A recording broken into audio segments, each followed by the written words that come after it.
kita lihat untuk AI for Beginners ini memang kami tujukan kepada rekan-rekan yang mungkin ketika mengikuti AI Expo pada pagi hari ini sama sekali belum pernah mengetahui atau mengikuti tentang AI ya. Dan materi ini yang biasa disampaikan oleh Yayasan Lembaga Sabda ketika kami mengajarkan tentang basic AI. Ini yang kami ajarkan ketika workshop pada tahun yang lalu dan ketika kami pergi ke roadshow di beberapa kota baik itu on-site maupun online ya. Ini yang harus pertama kali fondasi dasar yang harus dipelajari sebelum kita mempelajari bagaimana kita menggunakan AI sampai ke skill-skill teknisnya penggunaan AI. Nah, ada 3 bagian dalam acara AI dalam Kapita 1, Kapita Selekta 1 AI for Beginners pada pagi hari ini. Yang pertama kita akan mengenal AI, apa itu AI, bagaimana kita sebagai orang percaya merespon AI. Yang kedua, kita akan sama-sama belajar tentang skill basic prompting ya, yaitu FOKUS. Dan yang ketiga, secara sekilas kita akan melihat bagaimana AI itu seharusnya dipakai untuk melakukan PA dengan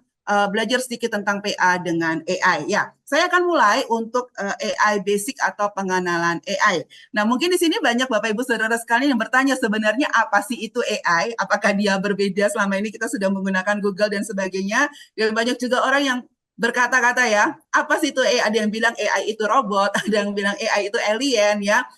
Dan banyak sekali definisi tentang AI yang diberikan ya, karena memang kita belum tahu sebenarnya apa itu AI gitu ya. Lalu dalam AI yang pertama ini basic AI kita akan lihat mengapa Sabda mengajarkan AI dan ini adalah satu prinsip penting ya supaya nanti sama-sama kita belajar menggunakan AI untuk skill apapun kita tahu mengapa kita harus menggunakan AI dan apa bedanya dengan orang-orang umum, orang-orang sekuler yang menggunakan AI. Yang pertama, kita akan belajar tentang apa itu AI terlebih dahulu.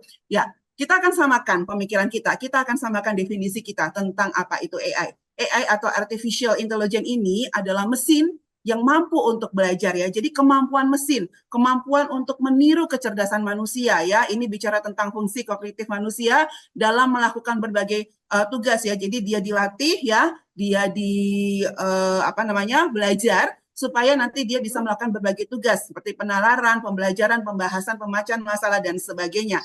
Tetapi pertanyaannya, mengapa dia bisa menjadi mesin atau mesin yang mampu untuk belajar dan bagaimana dia bisa mempunyai kecerdasan itu. Jadi kalau ada yang berkata mesin AI itu robot ya, pada dasarnya bukan robotnya, tetapi AI yang ada di dalam sebuah robot. Jadi mesin yang ada di dalam sebuah robot atau mesin AI atau semua teknologi lain yang menggunakan AI. Jadi itu adalah mesinnya. Nah, sekarang bagaimana AI ini bisa belajar, bagaimana AI ini bisa cerdas, karena memang AI itu terdiri dari 2 hal. Ini yang harus kita ingat.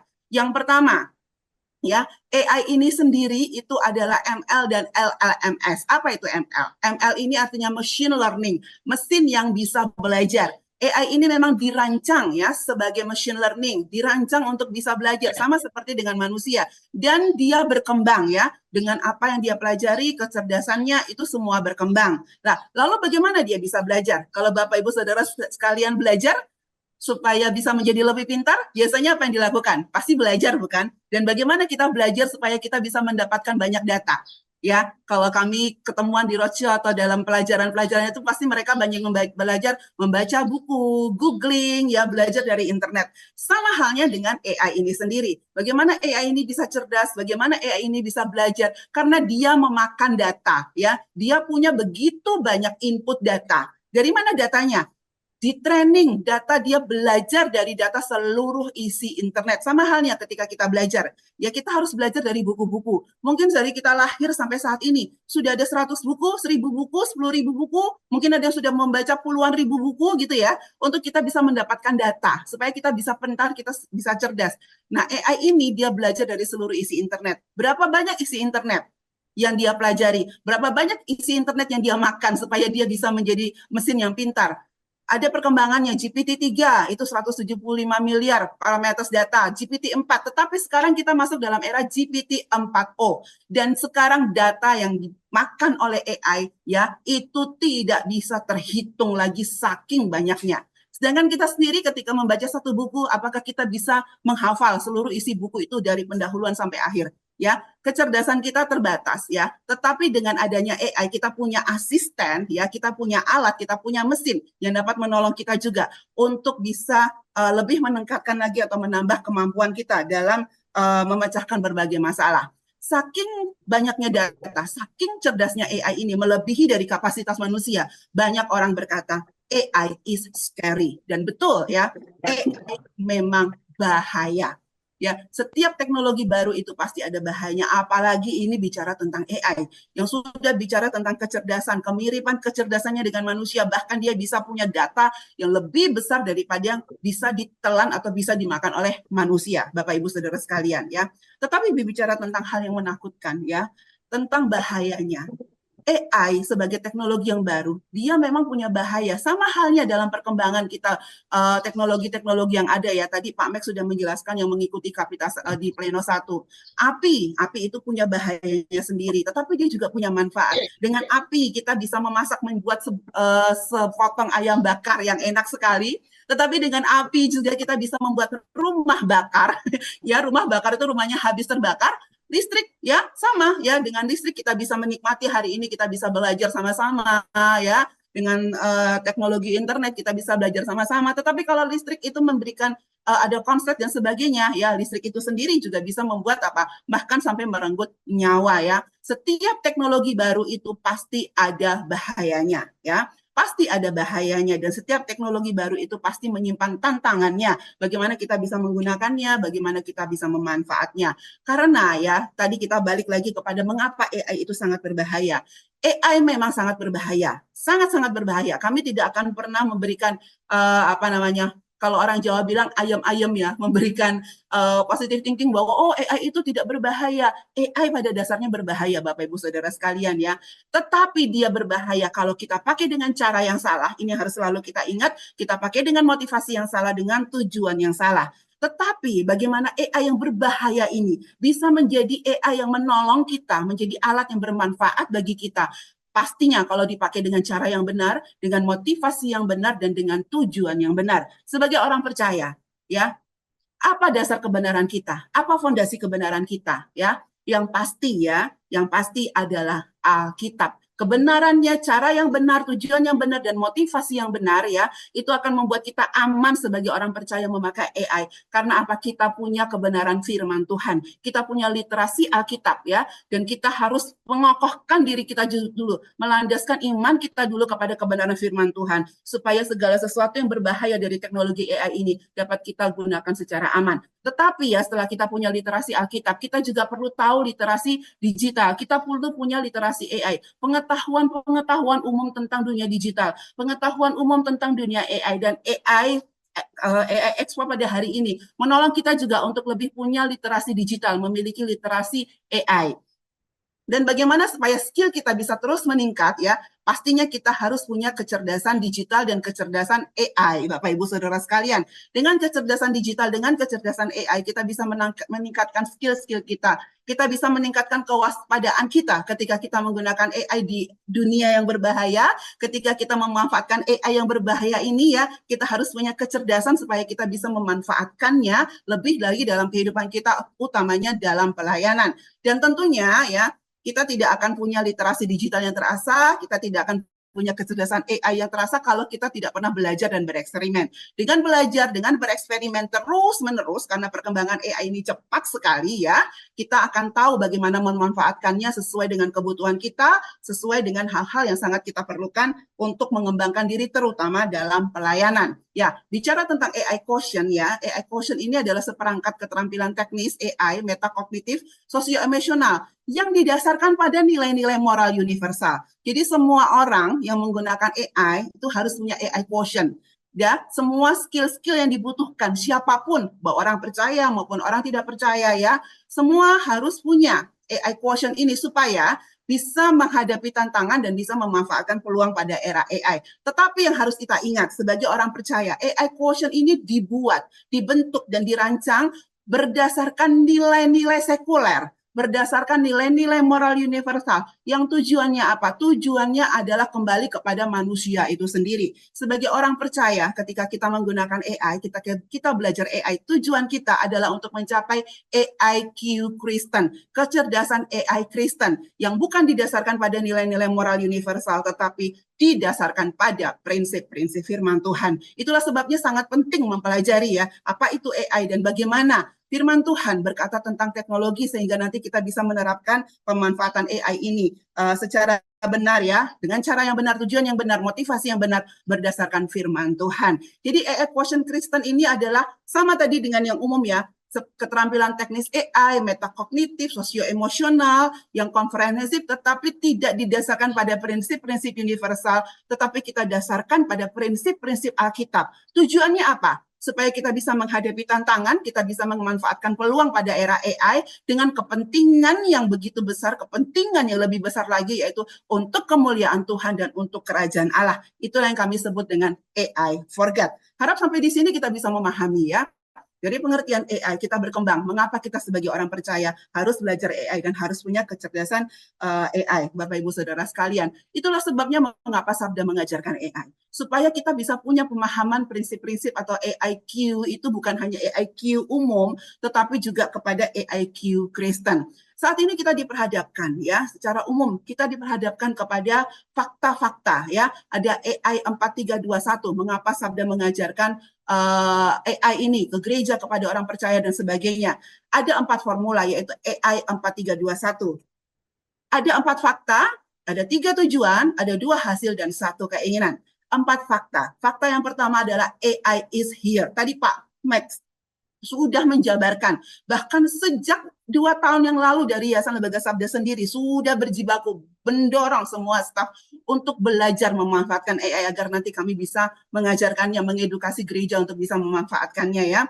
Dan apakah selama 2 tahun itu akhirnya AI punah? Tidak ya. AI itu justru semakin berkembang. Banyak yang menolak AI, masih banyak yang resisten dengan AI. Tetapi AI tidak peduli dengan semua tolakan atau resisten itu ya. AI is here to stay dan akan terus berkembang ya. Mungkin nanti saya punya cucu ya, lalu juga saya juga akan punah, tetapi AI tidak akan pernah punah, dia akan terus berkembang. Dan kita tidak bisa menutup mata lagi, AI changes everything ya. AI mengubah segala sesuatu ya. Lembaga Sabda sendiri, pelayanan kami selama 2 tahun ini banyak sekali perubahan karena perkembangan AI. Kalau kita perhatikan di pemerintahan, kita perhatikan di pendidikan, cara belajar, cara anak-anak belajar sekarang juga sudah berubah karena adanya AI ini. Lalu bagaimana dengan gereja? Ya, apakah tidak tersentuh? Pasti, ya pasti akan tersentuh. Tetapi mungkin saat ini kita yang tidak waspada. Oleh karena itu ya, mau kita tidak mau peduli dengan AI, mau kita nggak ngerti tentang AI ya, tetapi sebenarnya satu hal yang harus kita tetap pastikan ya, we have to deal with it. Kita tetap harus merespon ya perkembangan AI ini. Keberadaan AI ini jangan hanya tinggal diam, tetapi bagaimana caranya ya? Inilah yang kita katakan 3 tujuan ya. Bagaimana caranya? Mari kita conversation. Ya, mari kita bicara tentang cara-cara. Bagaimana kita bisa memanfaatkan AI ya untuk manfaat yang lebih baik, terutama ya dalam pelayanan. Lalu jangan cuma berhenti di bicara-bicara atau diskusi, tetapi kita coba-coba dan coba. Kami terus mendorong ya untuk Bapak Ibu Saudara sekalian coba pakai AI. Tidak ada istilah salah, tidak ada istilah gagal ya. Coba terus ya. Kami sendiri sudah belajar memanfaatkan AI, mencoba gitu ya. Kalau ada kegagalan itu berarti ada cara yang kami belum tahu ya. Jadi kami cari lagi. Setelah itu kita bagikan hasilnya. Bagaimana dari hasil coba-coba ini? Ya, bagaimana bisa dimanfaatkan lebih lagi ya dalam pelayanan ya, dalam pekerjaan Tuhan. Sehingga kita bisa melihat 2 hasil yang sangat luar biasa. Dari kita bicara, dari kita mencoba, dari kita berbagi, kita akhirnya juga bisa banyak belajar dan kita bisa mengajarkannya kepada lebih banyak orang lagi. Mengajarkan bagaimana kita bisa memanfaatkan AI ini untuk kemuliaan nama Tuhan. Bagaimana kita juga dari 2 hasil, dari kita coba-coba ya, dari mencoba AI ini kita juga jadi bisa terbuka banyak sekali kesempatan untuk bisa melayani. Tujuannya kesempatan terbuka untuk melayani karena ada asisten kita, ada alat yang baru ini, ada mesin yang baru ini ya, yang sangat pintar bisa menjadi asisten kita bisa menjadi lebih maksimal lagi dalam melayani Tuhan. Tujuannya adalah kita bisa memimpin banyak orang, membimbing banyak orang, termasuk generasi masa depan, untuk mereka juga bisa mengenal Kristus dan pelayanan gereja juga bisa relate dengan mereka. Dan hanya ada satu keinginan Bapak Ibu Saudara sekalian. Mungkin kalau saya tanya pagi ini Bapak Ibu Saudara sekalian, saat ini keinginannya untuk belajar tentang AI apa nih? Ya, kalau saya di STT, mereka bilang keinginannya apa?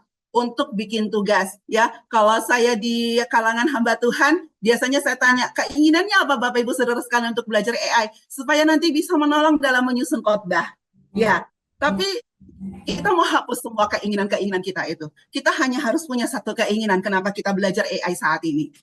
Untuk memuliakan Tuhan, untuk AI forget ya. Jangan lagi itu keinginannya adalah keinginan saya ya, tetapi keinginan tadi kita belajar tentang AI, kita coba-coba, kita bagi hasil, kita diskusi bagaimana AI ini bisa kita pakai untuk kemuliaan nama Tuhan, untuk AI forget. Mengapa kita harus konsisten, kenapa kita harus berusaha? Karena memang teknologi kita lihat telah belajar ya, teknologi tadi sudah dipaparkan perkembangannya luar biasa. Teknologi itu betul-betul telah mengubah cara kita belajar mengajar. Ketika COVID itu kita harusnya sudah cukup banyak belajar ya. Bagaimana teknologi ini Tuhan pakai dengan luar biasa supaya pelayanan Tuhan dalam keterbatasan apapun, dalam pandemi apapun, pelayanan Tuhan tidak berhenti.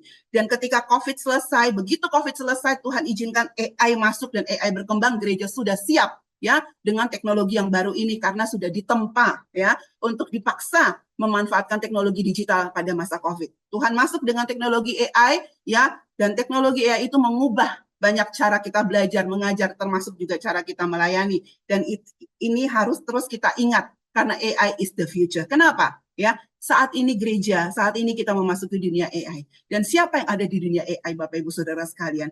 Mereka adalah generasi AI. Kalau kita nggak mau peduli dengan AI, kita mau tutup mata dengan AI, bagaimana generasi AI ini bisa diselamatkan? Bagaimana dunia AI ini bisa diterangi dengan firman Tuhan? Inilah yang harusnya menjadi respon orang Kristen terhadap AI. Inilah harusnya menjadi sikap kita. Kenapa kita harus menerima AI? Ya, karena teknologi adalah dari Tuhan. Teknologi harus kita kembalikan untuk kemuliaan nama Tuhan. Ini sekaligus yang menjadi visi dari Yayasan Lembaga Sabda selama 30 tahun ini. Ya, kita lihat dari kacamata Alkitab. Bagaimana Tuhan menyusun, bagaimana teknologi ini Tuhan susun ya. Teknologi ini berasal dari Tuhan. Sangat jelas di Kolose 1 ayat 16-17. Segala sesuatu yang ada di dunia ini, di atas langit, di bawah bumi, semuanya adalah dari Tuhan. Kalau segala sesuatu itu berarti dengan teknologi. Apa buktinya? Kita mau lihat mulai dari Kejadian pasal 4. Tuhan sudah membuktikan bahwa teknologi Tuhan berikan ya. Mulai dari teknologi yang pertama ya, yaitu apa? Pakaian ya. Tuhan yang membuatkan sendiri pakaian Adam dan Hawa dari kulit binatang. Itu teknologi yang pertama loh Bapak Ibu Saudara sekalian. Teknologi fashion ya, untuk menjadi alat manusia ini menutupi ketelanjangan mereka ya. Dan Tuhan juga memberikan banyak sekali alat untuk menolong manusia, terutama menolong manusia untuk menyebarkan firman-Nya ya. Kalau kita lihat bagaimana para rasul menyebarkan pengajaran firman Tuhan ya, mereka menulis semua perkataan firman Tuhan, menulis semua firman Tuhan itu sehingga hari ini kita bisa menikmati firman Tuhan ya. Itu semua karena Tuhan memanfaatkan teknologi. Tetapi dari Alkitab kita juga tahu teknologi itu tidak netral Bapak Ibu Saudara sekalian ya. Karena apa? Tuhan mengizinkan manusia membuat teknologi. Dan manusia siapa yang Tuhan izinkan untuk membuat teknologi ini? Manusia yang berdosa ya. Manusia yang ketika menciptakan teknologi ini semua kecenderungannya adalah untuk apa? Bukan untuk Tuhan. Kecenderungannya adalah kecenderungan yang berdosa karena manusia sendiri punya natur yang berdosa. Oleh karena itu teknologi yang diciptakan manusia ini ya, walaupun itu asalnya dari Tuhan, teknologi ini menjadi tidak netral. Dan teknologi ini juga menjadi teknologi yang diciptakan untuk kepentingan manusia. Oleh karena itu teknologi harus ditebus. Untuk apa? Untuk kemuliaan nama Tuhan. Siapa yang bisa menebusnya? Siapa yang bisa membawanya kembali untuk kemuliaan nama Tuhan? Di tangan kita orang-orang percaya. Bagaimana AI ini harus kita pakai, ya. Kalau dunia menggunakannya untuk kepentinganku, untuk kepentingan usahaku, untuk kepentingan bisnisku, di tangan orang percaya, AI harus kita komitmenkan untuk saya pakai bagi kemuliaan nama Tuhan. Itulah teknologi bisa ditebus ketika di tangan orang percaya dipakai untuk kemuliaan nama Tuhan. Teknologi harus dipakai dengan bijaksana bagi kemuliaan Tuhan untuk pelebaran kerajaannya. Manfaat AI begitu banyak, Bapak Ibu Saudara sekalian. Sangat sayang kalau kita tidak mau belajar ya. Sangat banyak untuk pekerjaan Tuhan dalam pelayanan. Bisa bikin renungan harian. Ini hal-hal kecil loh Bapak Ibu Saudara sekalian yang saya paparkan. Masih banyak lagi ya manfaat-manfaat yang luar biasa ketika kita bisa memanfaatkan AI. Bukan hanya sekedar renungan, bikin lagu, bikin gambar. Itu nanti banyak ya. Dalam AI Expo hari ini akan diberikan juga ya tentang sekolah minggu dan sebagainya. Tetapi di atas segalanya itu ya, masih banyak lagi termasuk tentang studi Alkitab ya. Ini bentuk-bentuk multiplikasi AI yang bisa kita pakai, ini banyak banget ya. Bisa untuk penginjilan, bisa untuk khotbah dan sebagainya ya. Tetapi pada dasarnya dengan bijaksana dan cerdas, kita harus dapat memakai AI untuk Tuhan. Bersyukur hari ini kita bisa ikut AI for Beginners. Kalau kita mulainya besok mungkin udah ketinggalan ya. Ini buktinya seorang jurnalis ya yang menulis di satu koran lokal di Solo berkata, mereka yang tidak memanfaatkan AI akan tertinggal. Kalau kita mau menunda, besok kita sudah akan tertinggal. Karena apa? Mereka yang tidak menguasai AI, ya, mereka adalah orang-orang yang nanti akan ditinggal. Kalau saat ini gereja juga tidak mau terbuka, melek tentang AI, ya, bagaimana nanti gereja? Mereka juga akan ditinggalkan oleh generasi AI, ya. Nah, tapi pertanyaannya tadi banyak yang nanya, bagaimana saya bisa mulai belajar menggunakan AI? Ya, kita yang penting sudah tahu dulu kenapa kita belajar AI, kenapa kita mau pakai AI. Langkah berikutnya adalah kita belajar. Tadi kita udah bicara, kita sekarang mau coba, ya. Skill yang sangat penting untuk kita bisa menggunakan AI adalah skill prompting. Dan hari ini teman saya Tere akan mengajarkan tentang bagaimana basic prompting FOKUS, ya. Silakan Tere, saya serahkan selanjutnya kepada Tere ya, supaya bisa lebih banyak waktu untuk Tere. Oke ya, terima kasih Mbak Evi. Baik Bapak Ibu, tadi kita sudah belajar tentang apa itu AI. Atau saya bantu? Kenapa? Saya bisa terdengar belum? Oke, ya. Ya, apakah suara saya kedengaran? Kedengaran. Oke, ya akan saya mulai ya Bapak Ibu. Ya, tadi kita udah belajar tentang apa itu AI dan apa manfaatnya, dan itu sudah disampaikan secara lengkap oleh Ibu Evi. Nah, saat ini Bapak Ibu, kita akan sama-sama belajar dan juga melihat bagaimana rumus atau cara berbicara dengan AI gitu. Nah, yang selanjutnya ini di sini kita akan bahas tentang apa itu prompting atau apa itu prompt. Dan nanti kita juga akan sama-sama praktik. Jadi saya himbau kepada Bapak Ibu semua mulai sekarang sudah bisa mempersiapkan device-nya, bisa itu berupa laptop atau HP, supaya nanti ketika praktik bersama kita bisa sama-sama gitu melakukannya. Nah, oke. Nah, yang selanjutnya itu adalah, ya, yang pertama itu kita akan lihat apa itu prompting. Nah, kalau Bapak Ibu Saudara sekalian selama ini berpikir ketika berbicara dengan AI itu susah, sebenarnya nggak sesusah itu gitu. Karena ada dua prasyarat untuk memulai berbicara dengan AI. Nah, yang pertama itu adalah ada nafas gitu. Jadi coba sekarang Bapak Ibu tarik nafas. Ya, bisa bernafas ya Bapak Ibu, berarti kita bisa pakai AI. Nah, yang selanjutnya itu adalah bisa WA. Nah, saya yakin Bapak Ibu yang hadir saat ini pasti bisa menggunakan WA, dan itu menjadi modal utama kita untuk bisa belajar berbicara dengan AI. Nah, semua bisa ya Bapak Ibu. Jadi kita akan lanjutkan dan juga kita akan sama-sama melihat bagaimana cara berbicara dengan AI. Nah, kalau Bapak Ibu menggunakan Google atau WA, di sana itu ada kotak kecil untuk kita mengetikkan sesuatu gitu. Nah, apa yang Bapak Ibu ketikkan di kotak kecil itu, itulah yang namanya prompt. Nah, prompt ini adalah cara kita berbicara atau ngobrol dengan mesin AI. Nah, prompt ini bisa berupa pertanyaan, bisa berupa pernyataan atau perintah. Jadi intinya itu adalah kita ngobrol, berdialog, atau berdiskusi dengan AI. Nah, lalu bagaimana cara melakukan percakapan ini? Nah, pertama-tama, Bapak Ibu yang saat ini ada di rumah mungkin bisa coba berbicara atau bercakap-cakap dengan orang-orang di sekitarnya. Entah itu mungkin bisa tanyakan gimana kondisinya hari ini atau apapun itu gitu. Nah, saya pikir itu tidak sulit ya Bapak Ibu. Jadi apalagi kalau kita mengerti dengan pertanyaan atau perintah dari lawan bicara kita gitu. Nah, sekarang kita coba dengan AI. Apakah sama mudahnya ketika kita berbicara dengan AI? Sama mudahnya itu ketika kita juga berbicara dengan teman kita atau orang-orang di sekitar kita. Nah, pertama kita akan coba contoh percakapan dengan WA gitu ya. Nah, di sini ketika kita katakan hai, dia juga akan menjawab halo juga, ada apa, ada yang bisa saya bantu gitu. Nah, Mudah ya Bapak Ibu. Nah, di sini juga ada kita lihat perbandingan WA dengan manusia gitu dan juga WA dengan mesin AI.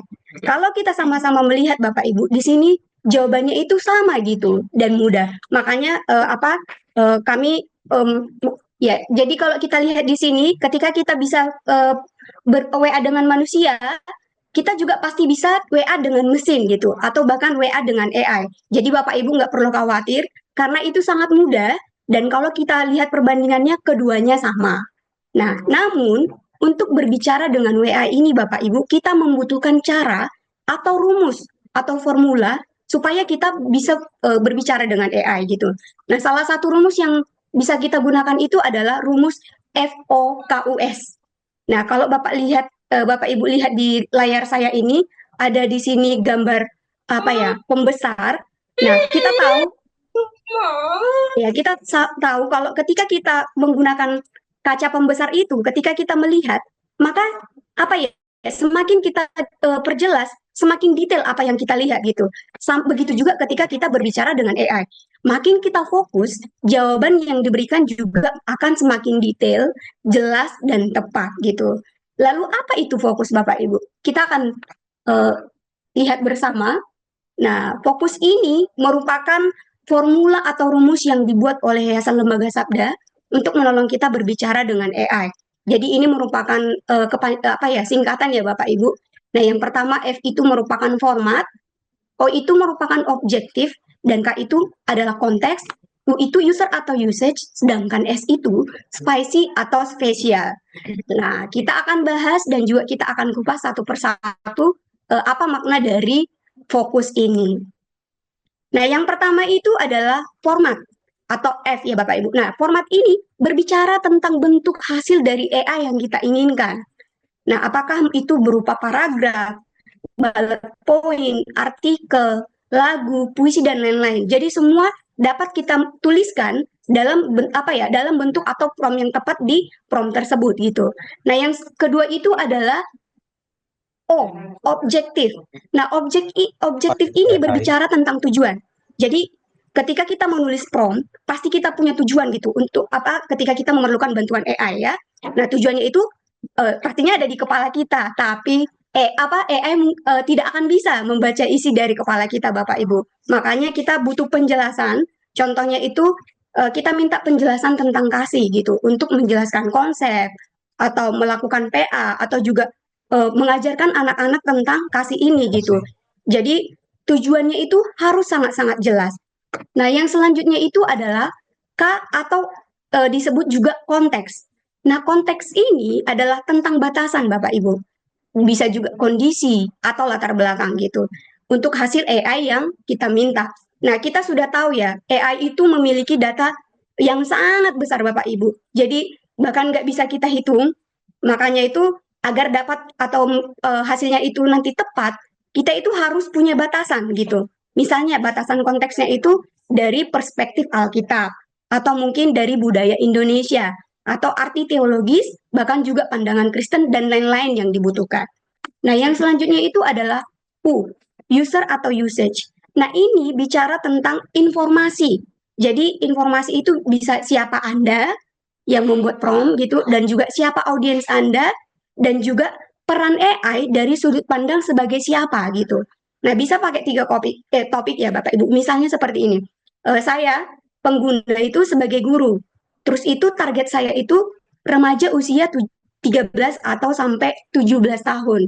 Nah, dan bisa juga kita minta AI berperan sebagai ahli bahasa asli dalam Alkitab atau sebagai konselor dan sebagainya. Ya, ini akan memberikan hasil yang makin spesifik Bapak Ibu sesuai dengan kebutuhan pengguna dan juga penggunaannya.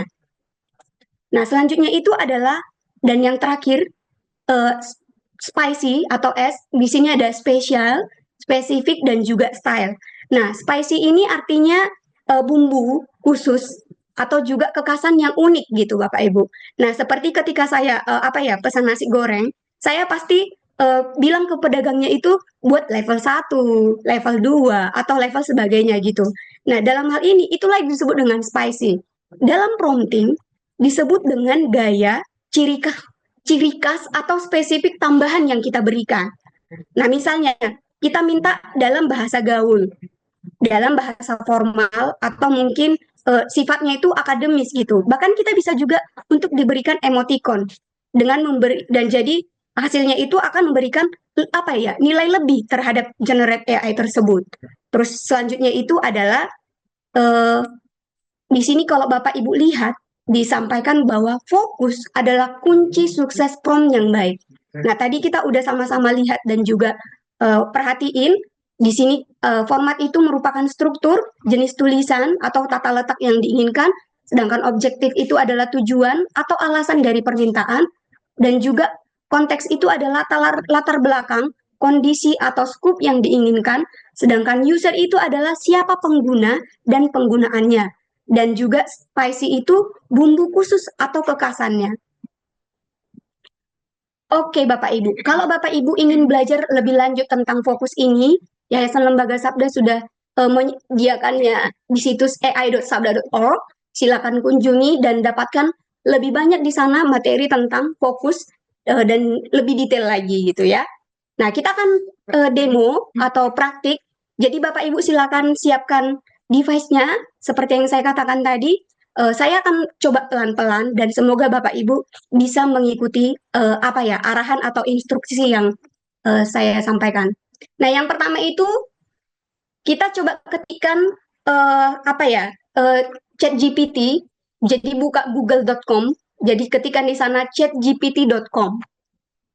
Sudah ya Bapak Ibu, nanti akan muncul seperti ini, seperti di layar saya ini. Langsung muncul ChatGPT.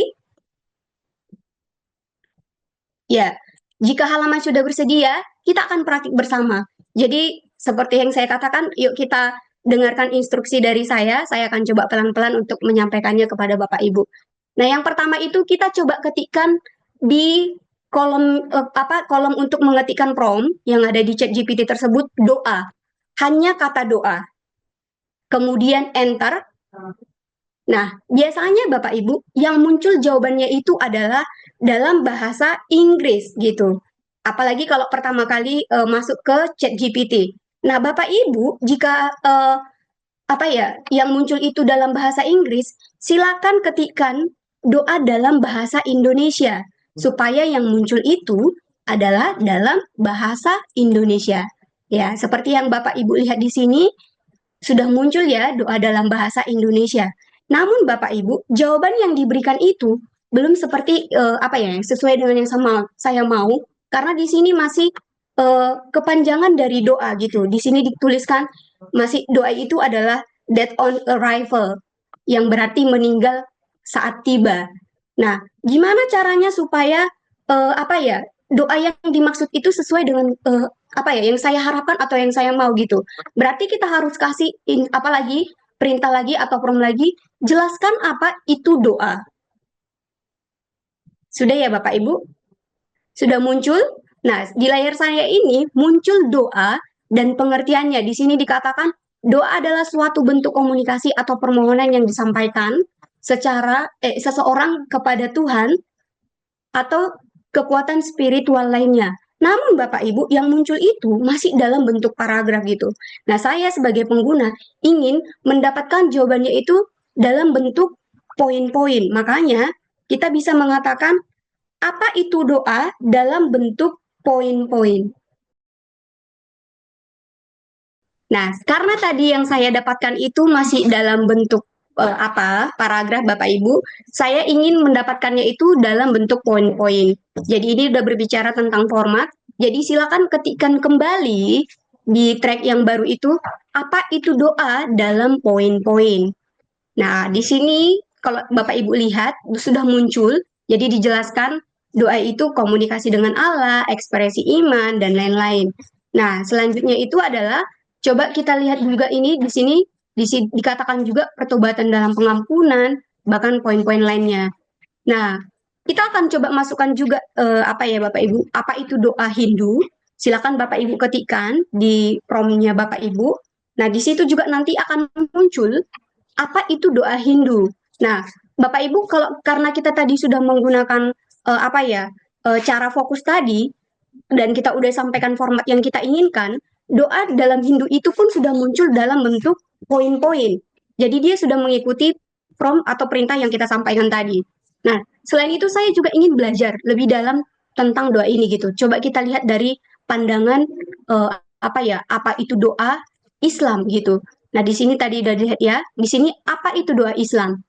Nah, di sini juga bisa kita lihat Bapak Ibu, doa dalam Islam itu sudah dijelaskan dalam bentuk poin-poin. Semakin ini ya, semakin fokus ya Bapak Ibu. Dan jawabannya itu juga sudah dalam bentuk poin-poin dan dijelaskan juga apa itu doa dalam Islam, sudah dijelaskan dengan sangat-sangat detail.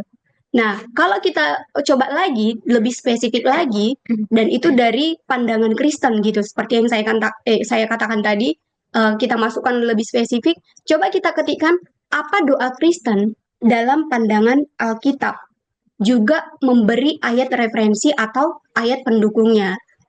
Nah, Bapak Ibu sudah bisa mengikuti ya? Nah, di sini di layar saya ini sudah muncul jawabannya, diberikan apa ya, doa Kristen itu menurut pandangan Alkitab dan disampaikan dalam bentuk poin-poin juga dikatakan itu merupakan komunikasi dengan Allah dan juga permohonan dalam nama Yesus gitu. Nah, terus itu kalau kita lihat lagi apa dan kita simak Bapak Ibu di sini sudah sangat jelas dikatakan doa itu juga dengan iman, terus juga doa sebagai pengucapan syukur. Nah, sangat detail ya Bapak Ibu. Bahkan ada ayat referensinya sesuai dengan perintah atau prompt yang kita berikan.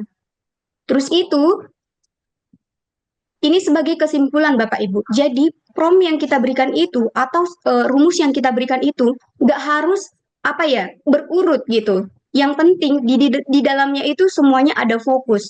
Jadi kalau kita lihat di sini yang berwarna ini, nah di sini saya seorang Kristen yang cinta Tuhan. Ini udah berbicara tentang user gitu, seorang Kristen yang cinta Tuhan Yesus. Nah, terus itu yang biru dikatakan saya mau melakukan pendalaman Alkitab atau Bible study tentang topik doa. Nah, ini berbicara tentang objektif. Sedangkan yang hijau ini dari pandangan Alkitab, berarti konteks. Sedangkan yang agak ungu ini Bapak Ibu, tambahkan ayat Alkitab sebagai referensi, ini masuk ke spicy atau apa ya, bumbu yang kita harapkan atau kekasan dari prompt yang kita sampaikan. Dan yang berwarna pink ini, tolong berikan dalam bentuk poin-poin. Ini merupakan format. Nah, ketika saya mencari Bapak Ibu dan mengetikkan prompt ini, maka muncul jawabannya seperti ini. Sudah kelihatan ya Bapak Ibu? Nah, karena di apa ya, prompt yang kita sampaikan itu fokus, penjelasan yang diberikan AI pun itu fokus gitu dan juga detail. Dijelasin apa itu doa dan disertai dengan ayat referensi. Terus itu juga dikatakan mengapa kita harus berdoa. Terus doa dengan iman. Terus itu berdoa dalam nama Yesus. Bahkan ada doa syafaat atau berdoa untuk orang lain yang disampaikan.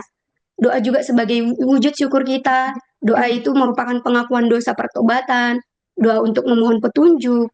Doa yang tekun dan konsisten.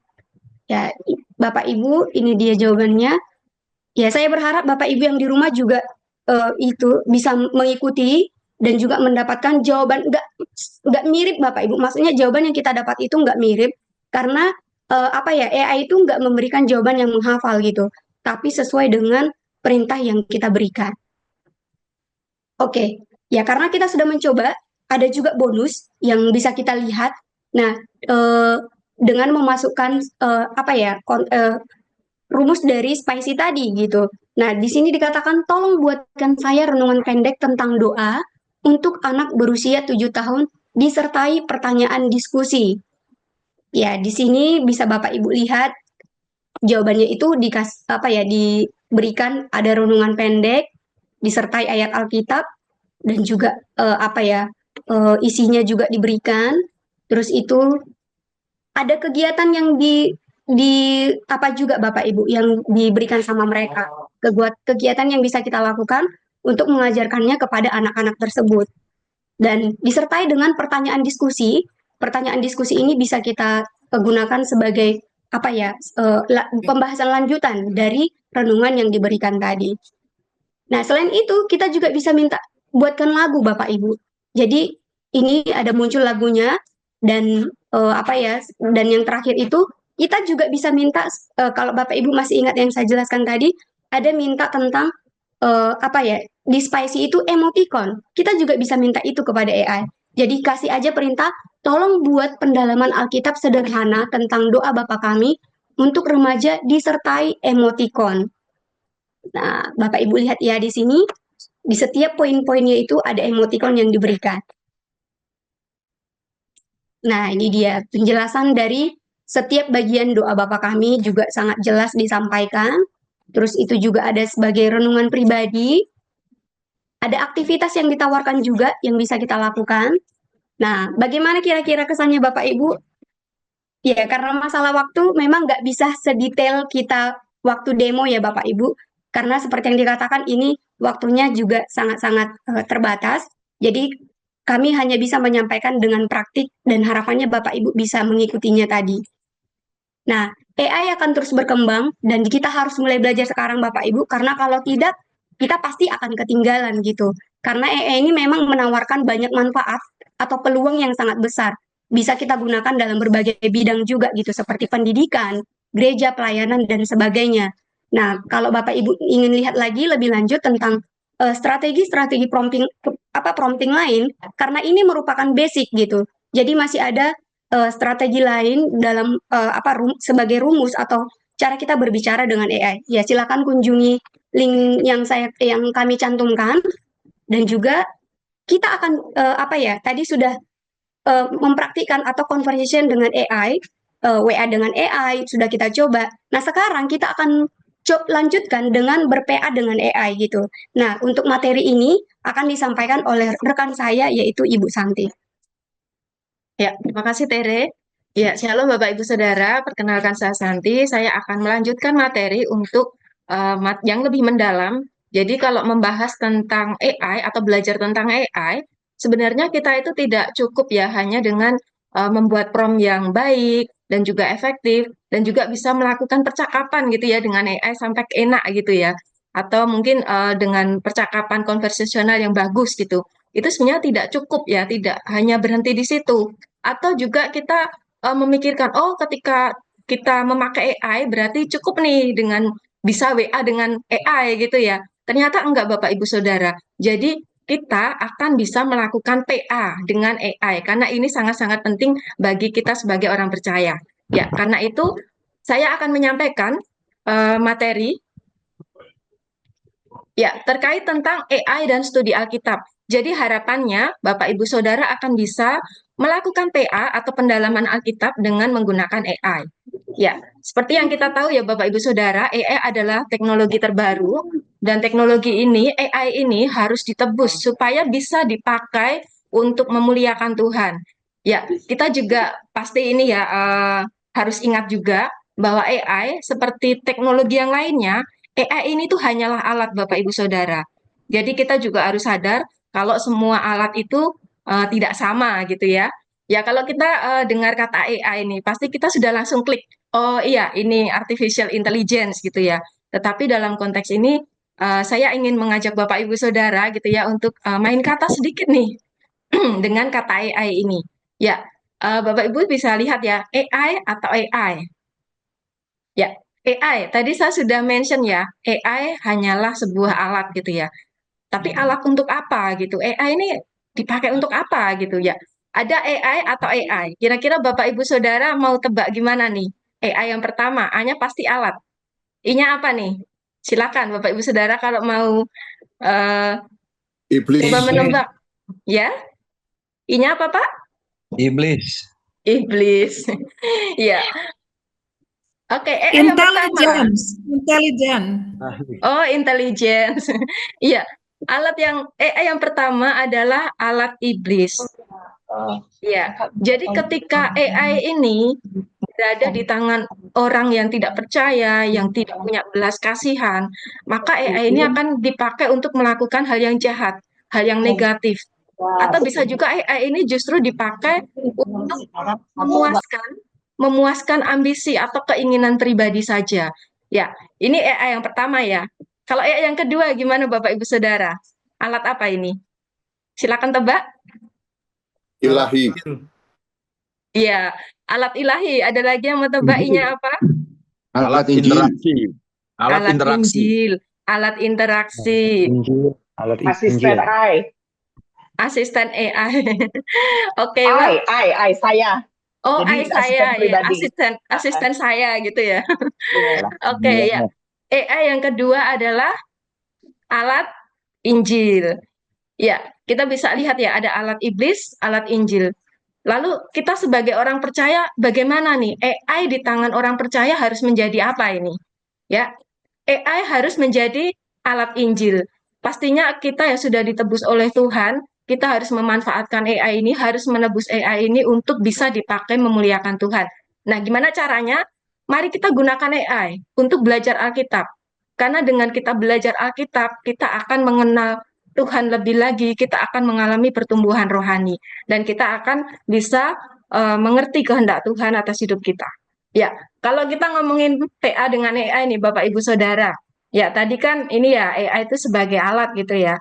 Lantas ketika kita memakai AI di dalam PA, AI itu akan bisa menjadi teman kita.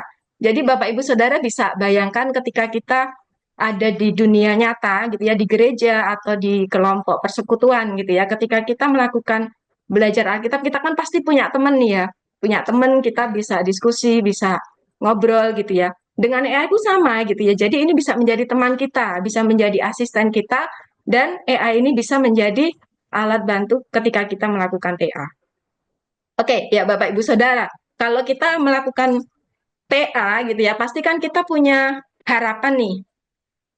Saya ingin melakukan PA nih, tapi hasilnya saya juga ingin yang benar-benar bisa mendalam, yang terarah seperti itu. Ya, ketika kita mengharapkan itu, PA ini berarti membutuhkan satu metode Bapak Ibu Saudara supaya ketika kita melakukan PA itu bisa dilakukan dengan baik gitu ya. Ya, ini menjadi salah satu pergumulan sabda juga ketika kita sudah memasuki era AI. Bagaimana firman Tuhan ini tuh bisa menjangkau generasi AI juga supaya mereka bisa belajar firman Tuhan itu dengan tepat gitu ya. Jadi melalui doa, melalui pergumulan, akhirnya Sabda menghadirkan metode yang kami sebut dengan metode AI kuadrat atau metode AI square. Ya, Bapak Ibu silahkan lihat nih, silahkan amati dulu nih logonya untuk metode AI square. Ya, jadi di sana kita bisa lihat ya, ada kotak ya, makanya kita namakan square gitu ya. Lalu Bapak Ibu bisa amati, ada buku, ini adalah Alkitab. Lalu ada cross, ini simbol dari salib. Lalu ada busur di tengahnya, dan itu tepat mengenai Alkitab. Jadi metode AI Square ini, itu kita tetap akan memprioritaskan Alkitab sebagai sumber, sebagai inti, di mana kita melakukan TA gitu ya. Lalu ada AI, dua kali nih, AI atas, AI bawah gitu ya. Untuk AI yang pertama, yang atas, ini fokusnya adalah kita masuk ke dalam Alkitab gitu. Jadi ketika kita melakukan PA, kita akan menyimak Alkitab, kita akan membacanya, kita akan menggali teks firman Tuhan itu sendiri. Jadi PA tidak akan terlepas dari kita berinteraksi dengan Alkitab itu sendiri. Ya, lalu AI yang kedua yang di bagian bawah, ini adalah satu implementasi Bapak Ibu Saudara. Jadi apa yang sudah kita lakukan dengan teks yang kita sudah dapatkan dari teks firman Tuhan, itu akan kita terapkan di dalam kehidupan kita sehari-hari. Oke, sekarang siap untuk masuk ke langkah-langkahnya? Ya, ada 4 langkah untuk metode AI Square ini. Jadi untuk AI yang pertama itu adalah awali investigasi, lalu AI yang kedua itu ajaran dan implementasi. Ya, oke, lebih mendalam lagi nih untuk langkah-langkahnya ya. Ini ada langkah 1 sampai 4, tapi ada langkah 0 ya, pastinya Bapak Ibu Saudara sudah tahu nih langkah 0 apa. Langkah 0 adalah berdoa ya. Jadi kita pasti akan mengawalinya dengan berdoa. Ya. Oke. Ya, langkah yang ke-0 adalah berdoa, lalu kita akan masuk ke langkah yang pertama. Langkah yang pertama adalah awali. Amati Alkitab apa adanya. Jadi di langkah pertama ini kita akan membaca, menyimak, mengamati Alkitab itu apa adanya. kita akan berinteraksi dengan Alkitab secara langsung gitu ya. Lalu kita masuk ke tahap yang kedua. Ini tahap di mana kita akan menggali teks Alkitab itu lebih dalam lagi dengan segala cara. Jadi kita akan melakukan bagian investigasi untuk induktif, interpretasi, dan juga inti. Ya, untuk tahap 1, langkah 1 dan langkah kedua ini kita benar-benar ya untuk bisa berinteraksi dengan Alkitab. Lalu langkah yang ketiga, itu kita akan belajar apa artinya untuk aku. Jadi yang sudah kita pelajari di langkah 1 dan 2, apa artinya buat saya gitu ya, silahkan diambil maknanya gitu ya. Lalu yang keempat adalah implementasi. Silakan Bapak Ibu Saudara mengambil aplikasi atau tindakan konkret untuk bisa menerapkan firman Tuhan di dalam kehidupan Bapak Ibu Saudara. Ya, pastinya sebelum melakukan PA dengan metode AI kuadrat, silakan disiapkan Alkitab karena ini menjadi alat yang pertama ya untuk kita bisa siapkan. Lalu catatan. Catatan fungsinya adalah ketika kita membaca Alkitab, menemukan hal-hal yang baru, kita akan bisa mencatatnya. Ya, lalu setelah itu baru kita memanfaatkan AI sebagai alat bantu. Jadi kita tetap harus berinteraksi dengan Alkitab dulu, mencatatnya, baru nanti kita memanfaatkan AI untuk bisa mendapatkan informasi yang lebih lengkap lagi. Lalu lakukan 4 langkah metode AI kuadrat, dan pastinya seperti yang tadi sudah disebutkan rekan saya Tere ya, kita tetap harus belajar skill prompting fokus untuk bisa berbicara dengan AI lebih luas lagi, gitu ya. Jadi Bapak Ibu Saudara, silahkan untuk nanti mencoba ya. Ya, karena itu Bapak Ibu Saudara, saya pikir dengan 4 langkah ini bukan langkah yang rumit, tetapi akan sangat menyenangkan. Karena itu mari kita gunakan AI kuadrat ini sebagai alat Injil untuk kita bisa semakin mengenal Tuhan melalui PA. Ya, jadi ayo kita PA dengan AI, siapapun pasti bisa melakukannya. Ya, sekian dari saya, kiranya memberkati Bapak Ibu Saudara sekalian. Terima kasih, Ya. salam AI for God. Salam AI for God. Terima kasih Santi dan juga Tere.